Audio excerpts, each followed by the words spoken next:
شعور بھی ہیں، تعلیم کی ڈگریاں بھی رکھتے ہیں، لیکن اگر ان کی زندگیوں کی تکلیفوں کو دیکھا جائے اور بے آباد روح کو دیکھا جائے اور سجدوں سے ان کی دوری کو دیکھا جائے تو ایک ہی بات سمجھ میں آتی ہے کہ پتہ سارا ہے لیکن لے ڈوبی ہے غفلت، توجہ نہیں کی۔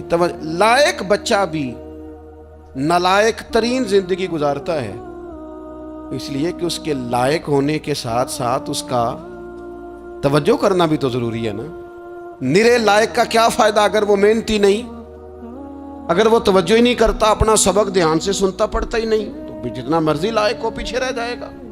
اور کئی نالائق ہوتے ہیں، رٹا لگا کے پاس ہوتے ہیں، پر چلو رٹا تو لگاتے ہیں نا، محنت تو کرتے ہیں نا، جدوجہد تو کرتے ہیں۔ کئی نالائق جدوجہد کے باعث آگے گزر جاتے ہیں اور کوئی اسی چکر میں رہ جاتے ہیں، میں بڑا لائق ہوں، کل پڑھ لوں گا، پرسوں پڑھ لوں گا، ہفتہ تیاری کر کے پاس ہو جاؤں گا۔ اپنی زندگی سے غفلت کا پردہ اٹھائیں، اور غفلت اس کے لیے فیصلہ کرنے کی ضرورت ہوتی ہے، پلاننگ کرنے کی نہیں، فیصلہ کرنے کی ضرورت ہوتی ہے کہ میں نے اب غفلت کرنی۔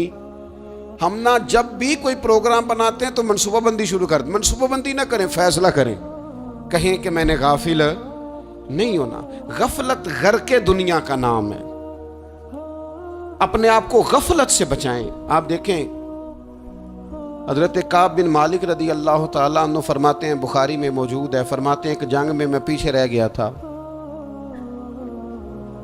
میرا خیال تھا کل چلا جاؤں گا، گھوڑے اور سواریاں میرے پاس تیز ہیں، مضبوط ہیں، پرسوں چلا جاؤں گا، تیزی سے بھاگ کے میں پہنچ جاؤں گا، میں قافلے کے ساتھ شامل ہو جاؤں گا، لیکن بس تھوڑی سستی ہو گئی، ذرا غفلت ہو گئی۔ آپ فرماتے ہیں جب سب لوگ چلے گئے حضور علیہ السلام کے ساتھ جہاد میں اور میں پیچھے رہ گیا، تو پھر جب چند دن گزر گئے اور محبوب کے واپس آنے کا ٹائم ہو گیا تو اب میں غور کرتا سمجھتا تو مجھے مدینے میں یہاں بزدل لوگ نظر آتے، اور کون نظر آتے؟ جو منافق تھے، وہ منافق بزدل دکھائی دیتے، یا مجھے عورتیں اور بچے دکھائی دیتے۔ میں پریشان ہوا، حضور واپس آ گئے۔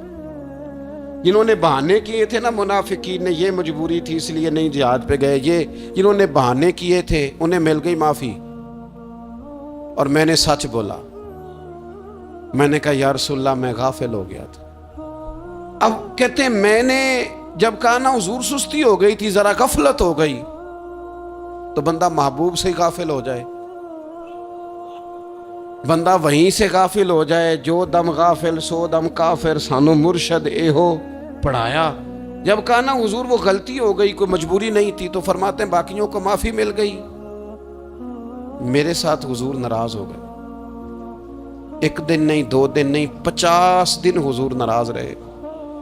مدینے کی گلیوں نے مجھے پہچاننا چھوڑ دیا، در و دیوار سے مجھے یوں لگتا تھا کہ میں پردیسی ہوں۔ فرماتے ہیں میں مسجد میں آتا تھا، میں جب محبوب کو دیکھتا تو حضور رخ انور پھیر لیتے، اور مجھے پتا تھا جب میرا چہرہ ادھر ادھر ہوتا تو پھر کریم رحمت کی نظر فرماتے ہیں 50 دن مسلسل۔ پھر مجھے حکم ہوا کہ بیوی بھی بھیج دو، میکے بچے بھی بھیج دو، ننھال یعنی تنہا رہ جاؤ۔ فرماتے ہیں وہ میں نے قید تنہائی کاٹی، لیکن شکر اللہ کا یہ ہے کہ میں سچا تھا، بس ذرا بھول گیا تھا، بس ذرا غفلت ہو گئی تھی۔ تو فرماتے ہیں پھر اللہ تبارک و تعالیٰ نے میرے اوپر فضل یہ فرمایا کہ میری توبہ کا اعلان رب نے قرآن مجید میں فرمایا۔ تو غافل نہ بنے کبھی بھی۔ ہمارا نا مسئلہ یہ ہے، اور آپ نے ناراض نہیں ہونا، ڈھیر سارے لوگ غافل ہو جاتے ہیں، مالدار بھی غافل ہیں، صاحبان علم بھی الا ماشاء اللہ بہت ساری جگہوں پہ غافل ہیں۔ جن لوگوں کو 4 لوگ جاننے لگ جاتے ہیں، کوئی مقام حاصل ہو جاتا ہے، وہ بھی بہت ساری جگہوں سے غافل ہو جاتے ہیں الا ماشاء اللہ۔ غفلت بڑی تکلیف والا منظر ہے۔ جو لوگ سمجھتے ہیں نا میں اب گڈ بک میں آ گیا ہوں، اب میں اچھا ہو گیا ہوں، اب میرے لیے خیر کہا جاتا ہے، مجھے اچھائی شاید یہ مستقل میرے ساتھ رہے گی، تعریف ہی ہوگی ہمیشہ، وہ بھی غافل ہو جاتے ہیں۔ اور یہ غفلت ٹھیک نہیں ہوتی۔ وجہ دیکھنی چاہیے کس وجہ سے انسان کو وقار مل رہا، عزت مل رہی۔ اپنی زندگی سے غفلت کو اتار پھینکیں۔ تھوڑی دیر کی تو غفلت ہوتی ہے، لمبی تو نہیں. 2 منٹ کے لیے صرف اس نے ڈرائیونگ کرتے ہوئے چہرہ موبائل کی طرف کیا تھا, 2 ہی تو منٹ لگے تھے. لمحوں نے خطا کی تھی, صدیوں نے سزا پائی. لمحوں نے خطا کی تھی, صدیوں نے سزا پائی. ایک لمحے کے لیے غافل ہوئے تھے اور صدیاں, نسلیں روتی رہ گئیں پیچھے, بچے تڑپتے رہ گئے, اہل خانہ پریشان رہ گئے, ماں باپ ساری زندگی روتے رہے. لیکن یہ 2 منٹ کے لیے.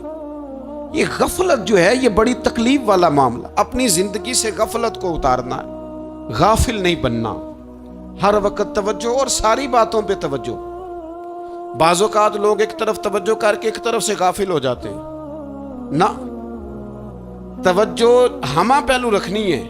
ہمارے ذمے جتنے بھی حقوق ہیں ان سب پر توجہ, ہر چیز کا خیال. ایسا نہ ہو کہ عبادت کرتے رہ جائیں اور حقوق العباد ہم سے چھوٹ جائیں, اور حقوق العباد اتنے زیادہ ادا کریں. ایک صاحب مجھے کہنے لگے ایک دفعہ بڑے وثوق کے ساتھ, کہنے لگے جی معاذ اللہ سما نہیں جی ٹائم ملتا پھر نماز دا کی کریے, روزی کمانا بھی تو عبادت ہے نا. تو میں نے کہا آپ نے عبادت کرنا ایک حصہ قبول کیا ہے, آپ نے کل عبادت نہیں قبول کی. عبادت کل ہے, ہمہ پہلو. ایک حصہ آپ قبول کر کے نکل گئے اور باقی آپ نے چھوڑ دی. تو کسی ایک طرف سے بھی غافل نہیں ہونا. جتنی ذمہ داریاں ہیں, جتنی ڈیوٹیاں ہیں, ان سب کا خیال. اور جو بڑا آدمی ہوتا ہے, بڑا گھر میں بڑا ہو, قبیلے میں بڑا ہو, علاقے میں بڑا ہو, ادارے میں بڑا ہو, کلاس میں بڑا ہو, جو بڑا ہے اس کی تو ساری آنکھیں کھلی ہوئی ہونی چاہیے. ایک ایک پر اس کی نظر ہونی چاہیے کہ میری کہاں ضرورت ہے, کہاں مجھے اشک شوئی کرنی ہے, کس کے ساتھ میں نے کس طرح محبت کا رویہ رکھنا ہے. غافل نہ بنے. اچھا جی اب کیسے پتہ چلے گا کہ ہم غافل ہیں؟ یہ کیسے پتہ چلے گا؟ آپ کسی بندے سے بھی پوچھ لیں حالات کیا ہیں تو کہتا ہے اللہ کا شکر ہے کبھی کسی کا دل نہیں دکھایا. اللہ کا شکر ہے جی زمانہ ہو گیا 5 نمازیں پڑھتا. اللہ کا شکر ہے جی. کیسے پتہ چلے گا غافل ہے؟ پہلی علامت ہمارے علماء اور صوفیاء نے غافل بندے کی لکھی ہے. اس آئینے میں نے اور آپ نے اپنا آپ دیکھنا ہے.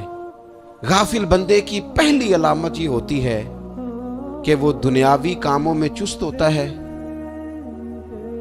اور اللہ اور اس کے رسول کی فرما برداری میں سست ہوتا ہے. یعنی نماز کے وقت تو اسے نیند ستاتی ہے, پریشانی ہوتی ہے, لیکن اگر کسی جگہ مال مل رہا ہو, پیسے مل رہے ہوں, وہاں جانا ہو تو پھر اسے کوئی چیز بھی تنگ نہیں کر. دنیاوی کاموں میں چست ہوگا, یعنی ٹی وی کے آگے, موبائل کے آگے وہ گھنٹوں بیٹھا ہوا ہے, اور اگر اسے 25 منٹ قرآن پاک سننا پڑ جائے, اگر اسے 20 منٹ دینی محفل میں بیٹھنا پڑ جائے, اگر اسے کہا جائے کہ تو 20 رکعت نماز نفل ادا کر, دنیاوی کاموں میں چست ہے, دینی کاموں میں, یہ غفلت کی پہلی علامت. پھر ذاتی معاملات پہ پیسہ خرچ کرنا ہو تو ڈھیر سارا ہے, کسی غریب کی مدد کرنی ہو تو. وہ ہمارے ایک دوست ہیں, وہ اکثر کہا کرتے ہیں, وہ کہتے ہیں آج کل کسی سے کہنا فلائی کام میں, دینی کام میں, کسی کی مدد میں کچھ 4 پیسے خرچ کرنے ہیں تو لوگ کہتے ہیں ہاتھ تنگ ہے. ہاں کوئی سستا پلاٹ ملتا ہو نا,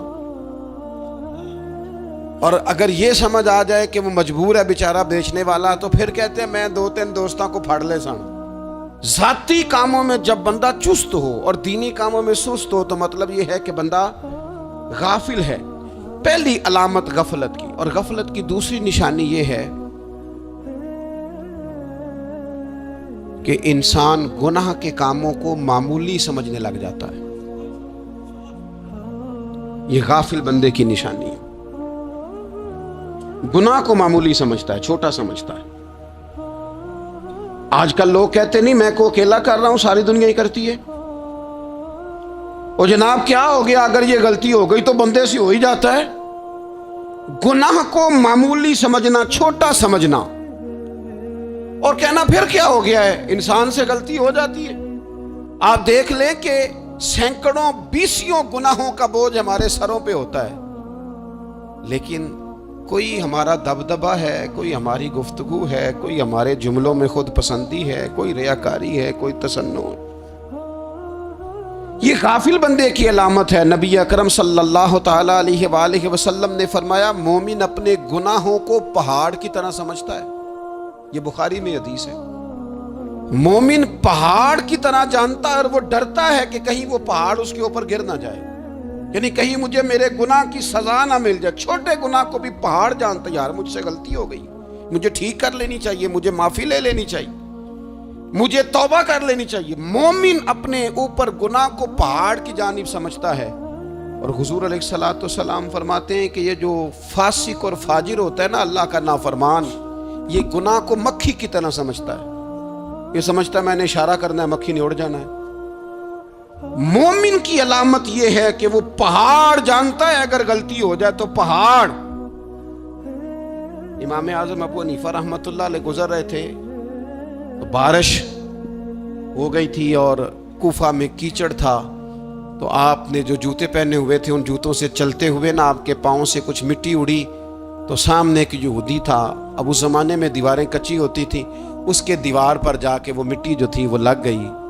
اب امام صاحب بڑے پریشان ہوئے کہ میں نے اس کی دیوار کو آلودہ کر دیا۔ یہاں تو لوگ اپنی اینٹیں رکھتے رکھتے کئیوں کی دیواریں توڑ ہی دیتے ہیں، اور پھر وہ اس پر ماننے کو بھی تیار نہیں ہوتے، تسلیم کرنے کو بھی تیار نہیں ہوتے۔ وہ کہتے ہیں پھر کیا ہو گیا، اب ہمارا یہاں گھر ہے تو ہم نے ٹرالی منگوانی نہیں تھی، ہمارا حق بنتا تھا۔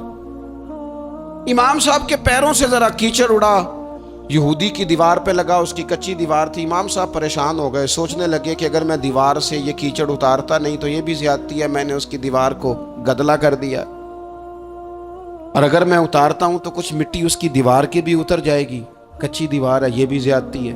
مومن گناہ کو پہاڑ کی طرح سمجھتا ہے کہ کہیں گر نہ جائے، اس کی بھی کہیں سزا نہ مل جائے۔ امام صاحب نے اس کے دروازے پہ دستک دی، وہ باہر آیا تو اتفاق سے وہ آپ کا مقروض بھی تھا، اس نے پیسے دینے تھے۔ باہر نکلتے ہی کہنے لگا اوہ آپ تو قرض لینے آ گئے، میرے پاس تو ابھی گنجائش نہیں ادا کرنے کی۔ تو امام صاحب کہنے لگے تو قرض چھوڑ، وہ میں نے معاف کیا، میرے سے غلطی ہو گئی ہے، میں آ رہا تھا، لکڑی کے جوتے اس زمانے میں کھڑاؤں لوگوں نے پہنے ہوتے تھے، کہا وہ میرے پیروں سے ذرا کیچڑ اڑا ہے، تیری دیوار پہ لگ گیا ہے۔ اب میں بڑی دیر سے کھڑا سوچ رہا ہوں کہ اگر میں تیری دیوار صاف نہ کروں تو میں نے یہ میلی کر دی، گدلی کر دی، یہ بھی بات درست نہیں ہے، زیادتی، اور اگر میں اسے صاف کرتا ہوں کچی دیوار سے کچھ مٹی اتر جائے گی تو یہ بھی زیادتی ہے، اب تو بتا میں کیا کروں۔ تو بے موسمہ پھل تھا نا یہ، تو بے موسمہ پھل دیکھ کے بندہ حیران ہو جاتا ہے، جو باتیں روٹین میں نہ ہو رہی ہوں وہ ذرا انوکھی لگتی ہے، بندہ حیران ہو گیا، غور سے امام صاحب کا چہرہ دیکھنے لگا، غور سے چہرہ دیکھنے لگا، اور پھر تھوڑی دیر سوچنے کے بعد کہنے لگا حضور پہلے میں نے دین اسلام کے بارے میں پڑھا اور سنا تھا، آج میں نے دین دیکھا ہے،